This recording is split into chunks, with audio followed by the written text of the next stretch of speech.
नमस्कार, स्वागत है आपका। आज हम पढ़ेंगे एटम एंड मॉलिक्यूल्स के बारे में। आपने थंबनेल तो देखा ही होगा, बहुत ही इंटरेस्टिंग टॉपिक रहेगा इसमें। ठीक है कि भाई मृत्यु के बाद इंसान का क्या होता है। ठीक है, तो देखो उससे पहले अपन टॉपिक पे चर्चा कर ले भाई कौन कौन से टॉपिक होने वाले हैं। ठीक है, पहला टॉपिक रहेगा अपन के लॉ ऑफ केमिकल कॉम्बिनेशन यानी कि रासायनिक संयोजन के नियम। दूसरा टॉपिक इसी के अंदर पढ़ेंगे अपन law of conservation of mass यानी कि द्रव्यमान संरक्षण के नियम।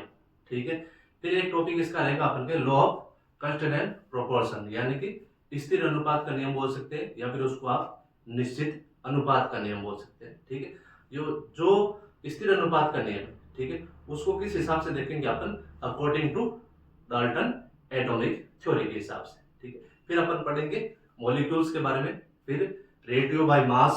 ठीक है, केमिकल फॉर्मूला हो गया, मोलिकुलर मास हो गया। ठीक है, और मोलिकुलर मास को अपन एक तो किसका मोलिकुलर मास ऑफ वाटर यानी कि H2O का आणविक द्रव्यमान किस प्रकार निकाल सकते हैं। ठीक है, फिर रहेगा अपन के फॉर्मूला यूनिट मास यानी कि सूत्र इकाई द्रव्यमान। ठीक है, तो देखो पहला क्या आपके लॉ ऑफ केमिकल कॉम्बिनेशन, इसका क्या रहेगा अपन के रासायनिक संयोजन के नियम। ठीक है, रासायनिक संयोजन के नियम दो प्रकार के अपन के, एक तो पहला law of conservation of mass यानी कि द्रव्यमान संरक्षण के नियम, द्रव्यमान संरक्षण के नियम। ठीक है, फिर अपन के लॉ ऑफ कांस्टेंट प्रोपोर्शन यानी कि स्थिर अनुपात का नियम, इसको निश्चित अनुपात का नियम भी बोला जाता है।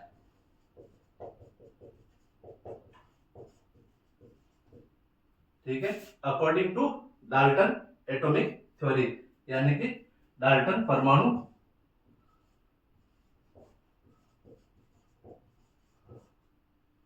ठीक है, नेक्स्ट रहेगा अपन के मॉलिक्यूल्स, मॉलिक्यूल्स यानी अणु के बारे में। ठीक है, रेशियो बाय मास यानी कि द्रव्यमान अनुपात,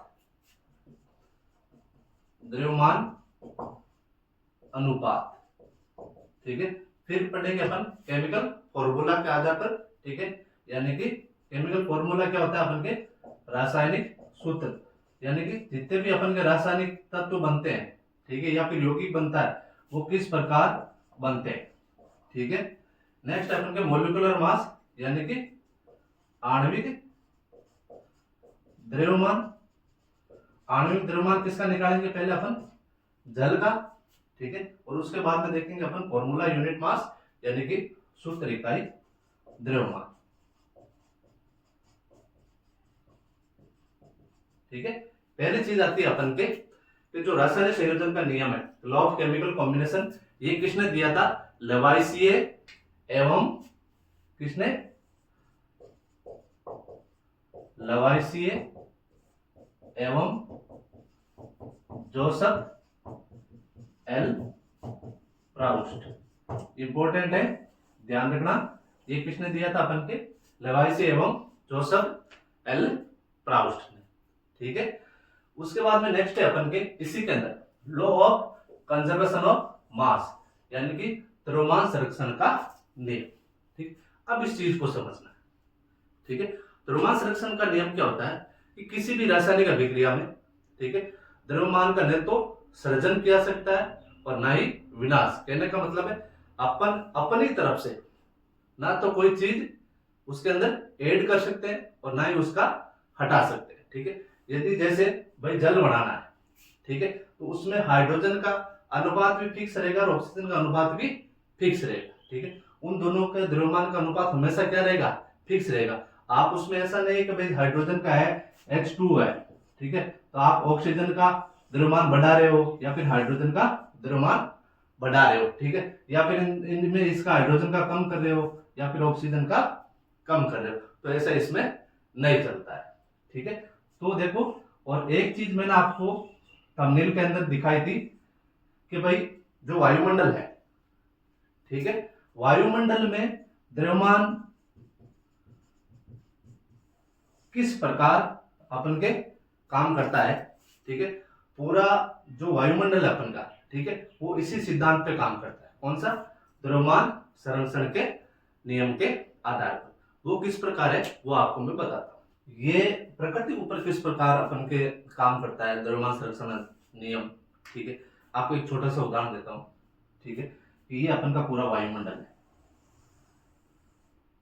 ठीक है, पूरा वायुमंडल है, इसमें सूर्य भी है, ठीक है, पृथ्वी भी है,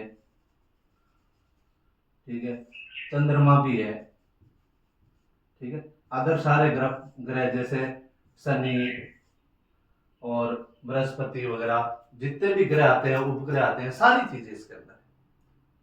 ठीक है, उसमें एकमात्र इंसान जैसे मैं हूं, ठीक है, ये कहां पाया जाता है अपन के? सीधी सिंपल सी बात, कहां रहेगा? पृथ्वी पर ही जीवन है। ठीक है, बाकी ग्रह पे तो अभी पता ही नहीं चल रहा कि क्या हो रहा है। ठीक है, अब देखो, जैसे मेरा वजन क्या है, तो भाई मैंने मान लिया 80 kg। ठीक है, आज के 5 साल पहले जैसे मेरा था अपन के 60 kg। ठीक है, फिर बाद में हुआ 90 kg, फिर वापस आ गए अपन के 80 kg। इसका मतलब क्या है कि भाई पृथ्वी के ऊपर मेरा भार बढ़ रहा है या फिर कम हो रहा है? ऐसा बिल्कुल नहीं होता है। ठीक है, मेरी जो उपस्थिति है वायुमंडल के अंदर, ठीक है, वो हमेशा समान ही रहेगी। ठीक है, वजन कैसे बढ़ेगा? मैं क्या कर रहा हूं कि भाई प्रकृति से क्या, भाई भोजन के रूप में या किसी भी चीज के रूप में क्या कर रहा हूं? ग्रहण कर रहा हूं। ठीक है, भाई यदि मैं कोई चीज ग्रहण कर रहा हूं, मैं खाना खा रहा हूं, ठीक है, तो वो खाना कहां से आ रहा है? प्रकृति से आ रहा है, वायुमंडल से आ रहा है। ठीक है, वो मैंने ग्रहण किया। ठीक है, ग्रहण करने के बाद में मैंने वापस उसको प्रकृति के अंदर छोड़ दिया। ठीक है, जो शरीर के अंदर जमा हुआ, ठीक है, इसका मतलब क्या? शरीर का धीरे धीरे वजन बढ़ रहा है। ठीक है, जैसे ही मैंने हार्ड वर्क किया, धीरे धीरे वजन कम हुआ। ठीक है, इसका मतलब क्या है कि भाई शरीर के अंदर जो भी अपन के वसा वगैरह है, ठीक है, वो धीरे धीरे क्या हो गई? डाउन होने लगी। इसका मतलब शरीर से निकल के कहां जा रही है? पृथ्वी पे ही जा रही है। ठीक है, या फिर अपन के वायुमंडल से बाहर थोड़ी निकल रही है कि भाई जो मेरा वजन है वो वायुमंडल से बाहर निकल रहा है। ठीक है, प्रकृति का एक फिक्स रूल है।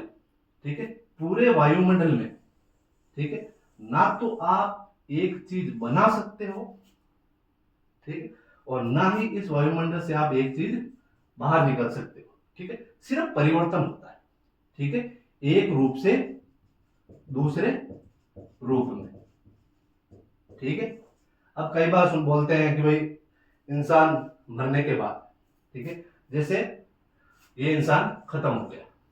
ठीक है, खत्म हो गया इसका मतलब ये थोड़ी है कि भाई खत्म हो गया तो ये मतलब कि वायुमंडल में या फिर पृथ्वी से इसका भार खत्म हो गया। ठीक है, इंसान मरता है। ठीक है, मरने के बाद में क्या है? उसको ले जाके या तो जला दिया, ठीक है, या फिर उसको दफना दिया। यही चीज होती है। ठीक है, जलाने पे क्या है? वो किस रूप में परिवर्तित हो जाता है? राख के रूप में परिवर्तित हो जाता है। और यदि उसको दबा दिया, ठीक है, तो इसका मतलब क्या है? भाई है तो वो पृथ्वी के अंदर ही। ठीक है, अब चीज आती है कि भाई जैसे इसको दबा दिया या फिर इंसान की मृत्यु होगी। ठीक है, इंसान की मृत्यु होना क्या चीज है? एक सिर्फ एनर्जी है। ठीक है, ये आत्मा वगैरह ये सब क्या है? बना रखा है कि भी आत्मा होती है, निकल जाती है, ऐसा होता है, वैसा होता है। ठीक है, ऐसा कुछ नहीं होता है। ठीक है, ये सिर्फ शरीर की एक एनर्जी है। ठीक है, जब शरीर से एनर्जी बाहर निकल गई, इसका मतलब शरीर ने काम करना बंद कर दिया। ठीक है, आप देखो एक चीज बताता हूं आपको कि भाई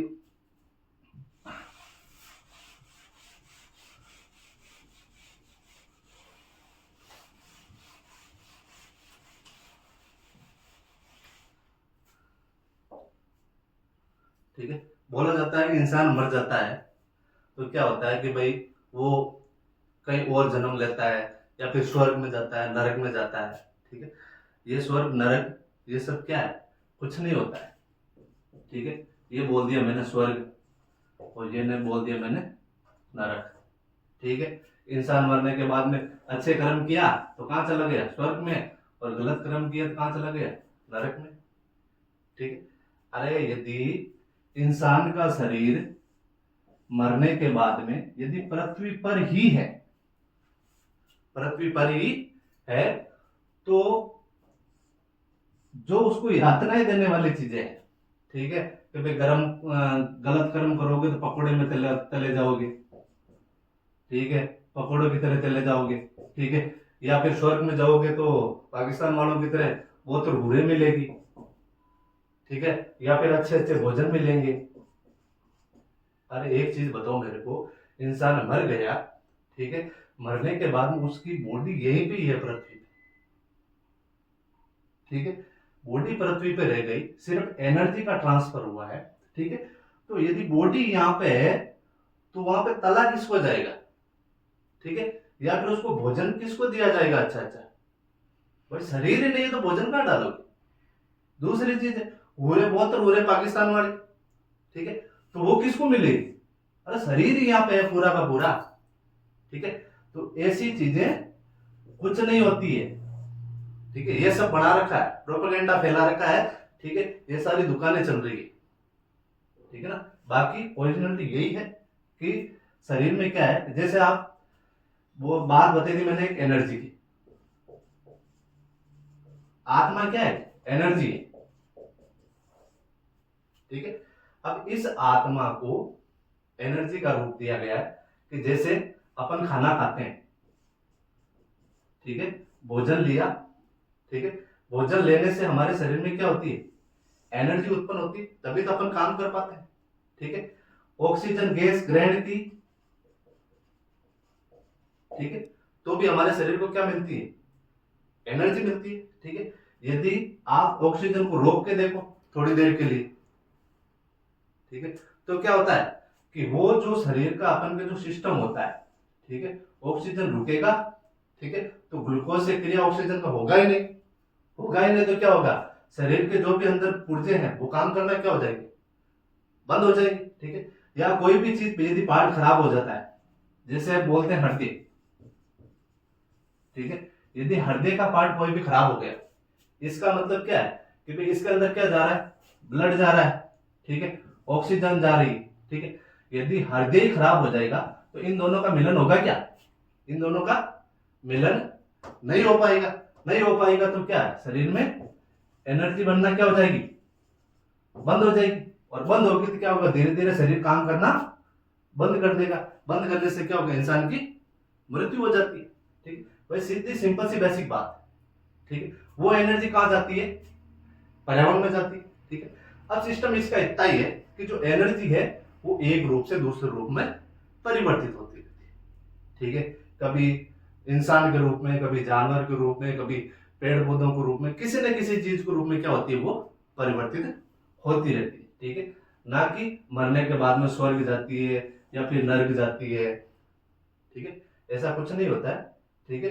बस ये सिस्टम समझना है कि भाई ऑक्सीजन है, ग्रहण कर रहे हैं अपन, ठीक है, शरीर अपन के वायुमंडल से क्या अपन ग्रहण कर रहे हैं, ठीक है, और वापस वायुमंडल में उसके बदले में क्या छोड़ रहे हैं? Carbon dioxide. तो दोनों का वायुमंडल में उसमें अनुपात तो क्या हो जाएगा? बराबर आगे जाएगा ना भाई। ऑक्सीजन ले ली, कार्बन डाइऑक्साइड दे दी, ठीक है, उस कार्बन डाइऑक्साइड को पौधों ने ग्रहण कर लिया, पौधों ने वापस क्या दे दी? ऑक्सीजन दे दी, ठीक है। तो ये सारी चीजें क्या रहती है? अपन के एनर्जी के रूप में चलती है, ठीक है। इंसान की मृत्यु होने के बाद में क्या होता है? ठीक है, अपन ने उसको जला दिया, अपन ने उसको नष्ट कर दिया, ठीक है। उसकी जो एनर्जी थी वो कहाँ चली गई? अपन के वापस वातावरण के अंदर चली गई, ठीक है। और वातावरण चलने जाने के बाद में क्या होता है कि वो एक रूप से दूसरे रूप में परिवर्तित हो जाएगी, ठीक है। ना तो कहीं स्वर्ग में जाने वाली है और ना कोई नर्क में जाने वाली है, ठीक है। तो ये सारी चीजें होती है, तो ध्यान रखना कि हमेशा वायुमंडल के अंदर क्या होता है? किसी भी एनर्जी, किसी भी द्रव्यमान का क्या होता है? एक रूप से दूसरे रूप में परिवर्तित होता है, ठीक है। ना कि अपन के उसको नष्ट किया जा सकता है और ना ही कोई बना सकता है, ठीक है। कि भाई दुनिया के अंदर जनसंख्या बढ़ रही है, किसकी? मानव की। तो उसके विपरीत क्या हो रहा है? पेड़ पौधे घट रहे हैं, ठीक है। कई अपन के जानवरों की प्रजातियां विलुप्त भी हो गई है, ठीक है। तो ये चीजें क्या है? चलती रहती है, उसका एक सिस्टमेटिक बैलेंस पूरी प्रकृति के अंदर चलता रहता है, ठीक है। ये है अपन के नेक्स्ट चीज। यदि कोई पूछ लेना कि मरने के बाद में क्या होता है, स्वर्ग जाते हैं, नर्क जाते हैं, ना तो किसी ने आज तक देखा है ठीक है, और ना ही ये चीजें होती है। अब भगवान क्या चीज है वो मेरे को भी पता नहीं है कि वो होते हैं नहीं होते हैं, ठीक है, कैसे होते हैं। बस एक आस्था है, ठीक है, उसके आधार पर अपन को चलना पड़ता है। यदि किसी के प्रति आस्था होती है या अपन के, वो क्या चीज होती है, भगवान क्या होता है, अपन का आदर्श होता है। क्या चीज होती है, आदर्श होता है, ठीक है। उसके जो अच्छाइयां होती है उसको अपन क्या करते हैं, फॉलो करते हैं, ठीक है। फॉलो करते हैं तो उसके हिसाब से हमारा जीवन भी क्या हो जाता है, अच्छा रहता है, ठीक है। भाई उसने अच्छा काम किया, उसको याद कर रहे हैं, ठीक है, उसकी कई कई अच्छाइयां होती है, तभी तो उसको अपन भगवान मानते हैं, ठीक है। उसकी अच्छाइयों के मार्गदर्शन पर अपन यदि चलेंगे, ठीक है, तो सीधी सिंपल सी बात, अपन का जीवन भी क्या होगा, अच्छा ही होगा, ठीक है। तो ये चीजें होती है। तो नेक्स्ट चीज है अपन के, देखो ये तो हो गया अपन का law of conservation of mass. Next चीज होती है अपन के लॉ ऑफ कांस्टेंट प्रोपोर्शन, यानी कि स्थिर अनुपात का नियम, जिसको क्या बोला जाता है अपन के, निश्चित अनुपात का नियम, निश्चित अनुपात का नियम, ठीक है। ये चीज होती है। अब देखो निश्चित अनुपात का नियम क्या होता है, किसी भी यौगिक में तत्व सदैव क्या होता है, हमेशा एक निश्चित द्रव्यमान के अनुपात में विद्यमान रहता है, ठीक है। वही चीज बिल्कुल सिंपल सी बात है, जल अपन के जल है, ठीक है, तो जल में क्या हाइड्रोजन और ऑक्सीजन का हमेशा अनुपात क्या रहेगा, फिक्स रहेगा, ठीक है। भाई हाइड्रोजन के कितने अणु आ रहे हैं, ऑक्सीजन के कितने अणु आ रहे हैं, ठीक है। यदि परिभाषा पूछ ली जाए तो सीधी सिंपल सी बात है, किसी भी यौगिक में तत्व सदैव एक निश्चित द्रव्यमान के अनुपात में विद्यमान होता है, ठीक है। और फिर अपन के इसको किस आधार पे समझे अपन, Dalton theory, according to Dalton atomic theory, ठीक है, according to Dalton atomic theory. ये क्या चीज है ये देखते हैं।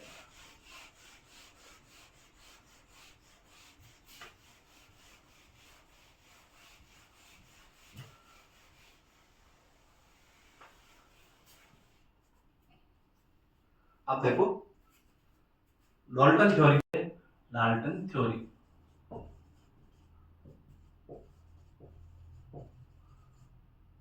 ठीक है। डाल्टन थ्योरी के अनुसार परमाणु क्या चीज होती है कि भाई डाल्टन के सिद्धांत के अनुसार क्या है कि जो सभी द्रव्य चाहे तत्व हो, चाहे यौगिक हो और चाहे मिश्रण हो, ठीक है, ये सभी सूक्ष्म कणों से मिलकर बने होते हैं, ठीक है। और इन सूक्ष्म कणों को क्या बोला जाता है, परमाणु बोला जाता है, ठीक है। ध्यान रखना, तत्व यौगिक और मिश्रण मिश्रण हमेशा सूक्ष्म कणों से मिलकर बना होता है, उसको क्या बोला जाता है, परमाणु बोला जाता है, ठीक है। अब उस थ्योरी के अनुसार उन्होंने क्या चीज बताई थी कि जो परमाणु है, ठीक है, वो हमेशा क्या रहता है, अविभाज्य, ठीक है, यानी कि उसको और अधिक भाग में आप विभाजित नहीं कर सकते, ठीक है। इसका न तो सर्जन होगा, ठीक है, और ना ही इसका विनाश कोई कर सकता है, ठीक है। नेक्स्ट चीज क्या होती है कि जो सभी द्रव्य है, ठीक है, वो क्या है, किससे मिलकर बने होते हैं, अपन के परमाणु से मिलकर बने होते हैं। ध्यान रखना, सभी द्रव्य क्या है, परमाणु से मिलकर बने होते हैं, जो अपन के क्या होता है, रासायनिक अभिक्रिया में भाग लेते हैं, ठीक है। पहला क्या हो गया, अविभाज्य होते हैं, दूसरा द्रव्य परमाणुओं से मिलकर बने होते हैं जो रासायनिक अभिक्रिया में भाग लेते हैं, ठीक है। नेक्स्ट चीज क्या है, जो अलग अलग तत्वों के परमाणु होते हैं, ठीक है, वो परस्पर छोटी पूर्ण संख्या के अनुपात में संयोग करते हैं, ठीक है। तो ध्यान रखना, परमाणु छोटी पूर्ण संख्या के अनुपात में हमेशा क्या करते हैं, संयोग करते हैं। ये किस प्रकार संयोग करते हैं, आगे अपन इसके बारे में डिटेल से पढ़ेंगे, ठीक है। नेक्स्ट कौन सा अपन के कि भाई किसी भी यौगिक में परमाणु की जो सापेक्ष संख्या होती है और जो प्रकार होता है, ठीक है, सापेक्ष संख्या और जो प्रकार है वो हमेशा क्या रहता है, इसका निश्चित रहता है, ठीक है। कोई भी यौगिक बनेगा, जैसे जल बन गया, H2 हो गया, ठीक है, तो इसमें हाइड्रोजन के परमाणु और ऑक्सीजन के परमाणु, इनका अनुपात हमेशा क्या रहेगा, फिक्स रहेगा, ठीक। आप उसमें हेरफेर नहीं कर सकते। ऐसा नहीं कि भाई ऑक्सीजन के परमाणु ज्यादा डाल के जल बना रहे हैं तो वो जल नहीं बनेगा, ठीक है। फिर कई बार चीज पूछ ली जाती है जो परमाणु की त्रिज्या है, परमाणु की त्रिज्या, ठीक है, इसको किस में मापते हैं, ध्यान रखना, नैनोमीटर में, नैनोमीटर, ठीक है। और इसको प्रदर्शित किससे करते हैं, नैनोमीटर को एनएम से, यानी कि 10⁻⁹ यदि मीटर है तो कितना रहेगा अपन के, 1 नैनोमीटर, ठीक है। तो यदि 1 मीटर का पूछ लिया जाए तो 10⁹ नैनोमीटर, ठीक है। ये चीज ध्यान रखना आप, मीटर और नैनोमीटर, ठीक है। कई बार कोई तत्वों को भी पूछ लिया जाता है, ठीक है, जैसे हाइड्रोजन की पूछ लिया, जल का पूछ लिया, हीमोग्लोबिन का पूछ लिया,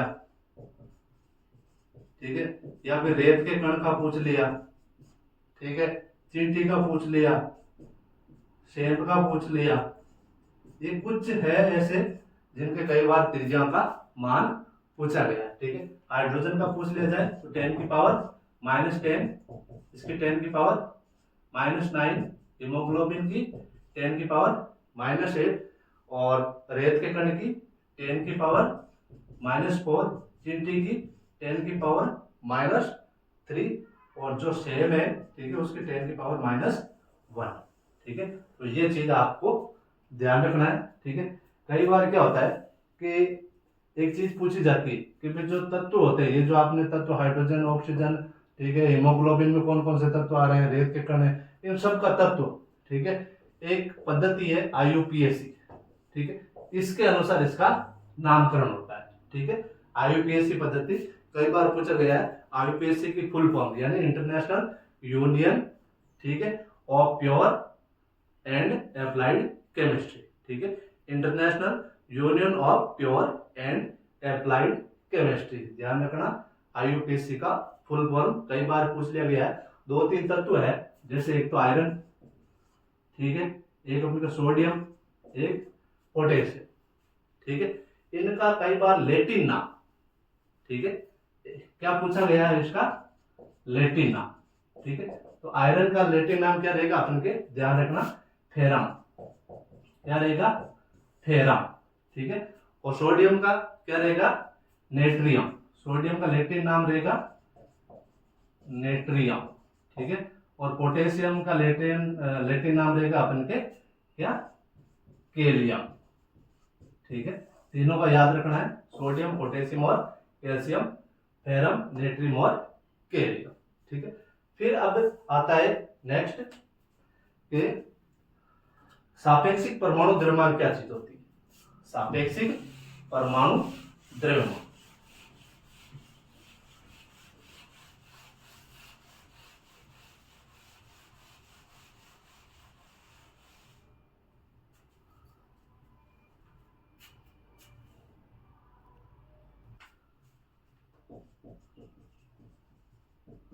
सापेक्षिक परमाणु द्रव्यमान, ठीक है।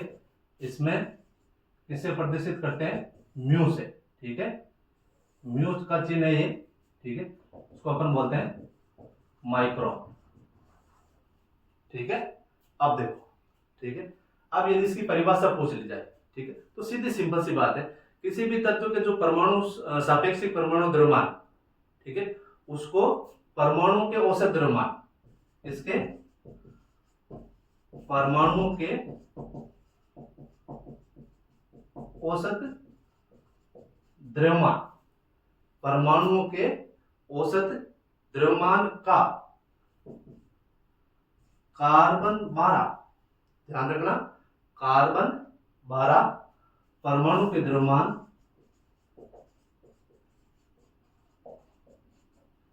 के 1/12वें भाग,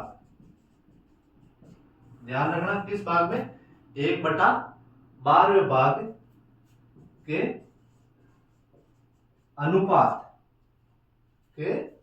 अनुपात द्वारा परिभाषित किया गया। ध्यान रखना, परमाणु के औसत द्रव्यमान का कार्बन 12 परमाणु के द्रव्यमान के 1/12वें भाग के अनुपात के बराबर होता है, ठीक है।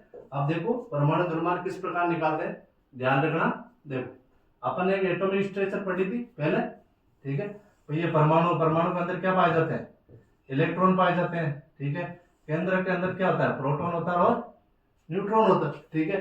प्रोटॉन का मतलब क्या है भाई, अपन सिंपल भाषा में पूछा जाए तो ये अपन के जो तत्वों का जो क्रमांक बोलते हैं अपन, ठीक है भाई। हाइड्रोजन 1 नंबर पे, जो हीलियम है 2 नंबर पे, कार्बन 6 नंबर पे, ठीक है। तो ये तत्वों का जो अपन के परमाणु संख्या होती है, ठीक है, वो किसको प्रदर्शित करता है, प्रोटॉन को। और जितना प्रोटॉन होता है उतना ही क्या होता है अपन के, न्यूट्रॉन होता है। ध्यान रखना, जितना प्रोटॉन की संख्या होती है न्यूट्रॉन की संख्या, ठीक है। अब बेसिक तौर पे यदि ट्रिक से इसको निकाला जाए, ठीक है, तो ध्यान रखना जैसे हाइड्रोजन है, हाइड्रोजन में ध्यान रखना न्यूट्रॉन नहीं पाया जाता है, सिर्फ क्या होता है अपन के, प्रोटॉन होता है, ठीक है। तो इसका हो गया अपन के 1 माइक्रोन, ठीक है। अब जैसे कार्बन ले लिया, कार्बन कितने नंबर पे है, 6 नंबर पे। जितने कार्बन है उतने प्रोटॉन है, उतने क्या रहेंगे अपन के, न्यूट्रॉन। तो 6 + 6 कितने हो जाएंगे अपन के इसके, 12 माइक्रोन, ठीक है। नाइट्रोजन कितने नंबर पे होता है, 7 नंबर पे, 7 दूनी 14, ठीक है। ऑक्सीजन कितने नंबर पे है, 8 नंबर पे, ठीक है। तो 8 दूनी 16, ठीक है। मैग्नीशियम 12 नंबर पे, 12 दूनी 24, ठीक है। सल्फर 16 नंबर पे, तो 16 दूना 32। कैल्शियम 20 नंबर पे, 20 दूना 40, ठीक है।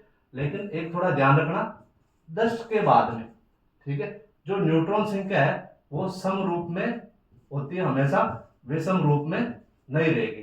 ध्यान रखना थोड़ा कि भाई विषम रूप में कैसे, कि जैसे अपन के 11 नंबर पे कौन सा तत्व है, सोडियम, ठीक है।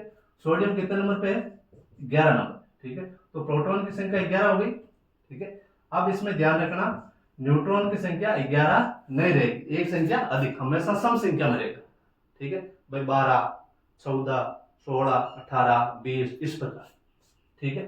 तो ये और न्यूट्रॉन की संख्या हो गई 12, तो सोडियम का कितना हो गया अपन के 23 माइक्रो, ठीक है। अब जैसे क्लोरीन, क्लोरीन कितने नंबर पे, 17, तो इसमें प्रोटॉन की संख्या 17 और न्यूट्रॉन की संख्या कितनी हो जाएगी अपन के 18, तो कितने हो जाएगा इसका 35 माइक्रो, ठीक है। ये इस प्रकार चलता है थोड़ा, ठीक है। तो ये चीज हो गई। अब ध्यान रखना, नेक्स्ट अपन का टॉपिक रहेगा मॉलिक्यूल, ठीक है, यानी कि अणु के बारे में, ठीक है। नेक्स्ट टॉपिक अपन पढ़ते हैं अणु के बारे में नेक्स्ट क्लास में।